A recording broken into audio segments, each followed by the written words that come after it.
So, this is Chief Warrant Officer for Vic Pinion, U.S. Navy, retired, telling some sea stories from my naval career. This story, which I titled Forklift Over the Side, tells of some of the problems that we had. The Navy had instituted the Naval Aircraft Maintenance Program, which my technical community was exempted from. We lost a lot of our authority support in the form of infrastructure, maintenance infrastructure.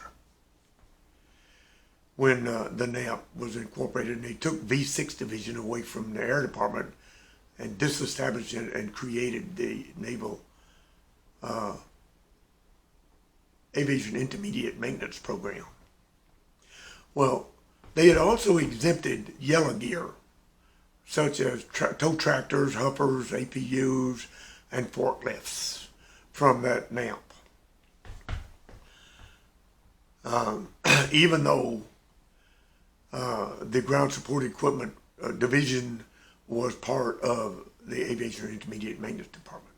But the maintenance of this yellow gear had run down in a hand basket, and that yellow gear is in sorry condition.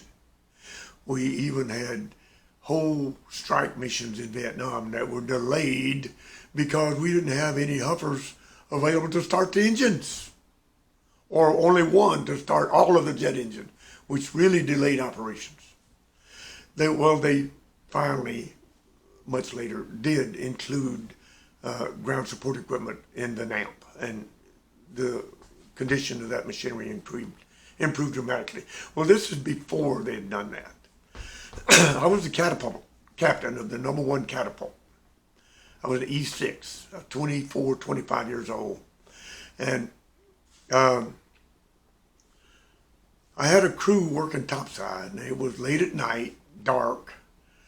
We weren't launching and landing any airplanes. We were working all the way up forward, pulling some catapult covers and working down in there on the catapult. Well, this one young man, I'll say his name, it was Hanson, an airman, E3. He was a good man, one of our best men. Hard charger, helped anybody.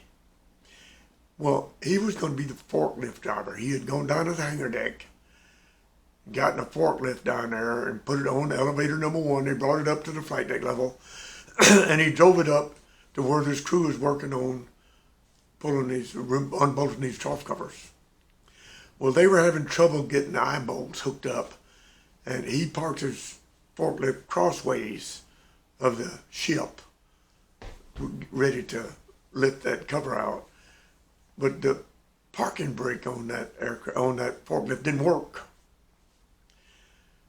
But the crew's having trouble with these eye bolts, so he jumped off to help them. And the ship rolled to port, and the forklift took off. He had lowered the forks. He heard them clanking as the forklift rolled across the flight deck. He went running trying to catch it, but failed to get it stopped. It jumped the scupper on the port side, landed in the catwalk, tore down a section of catwalk and an antenna, and went over the side.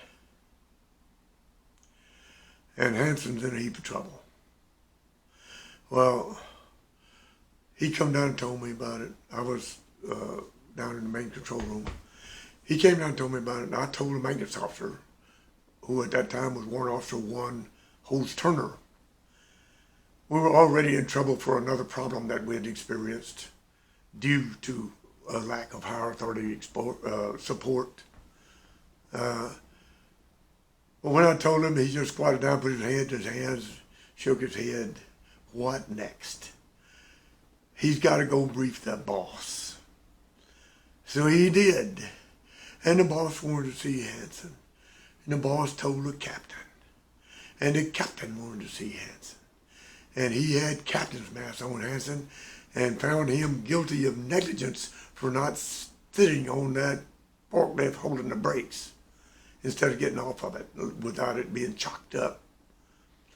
And he made Hanson pay for that $14,000 forklift out of his Navy pay, which at that time wasn't much for an E3.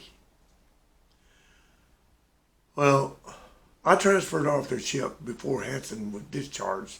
I don't know how they handled that because I doubt if he stayed in the Navy. But I disagreed with the captain charging him for that, especially looking back on it, how poorly we were supported with our authority infrastructure into this story.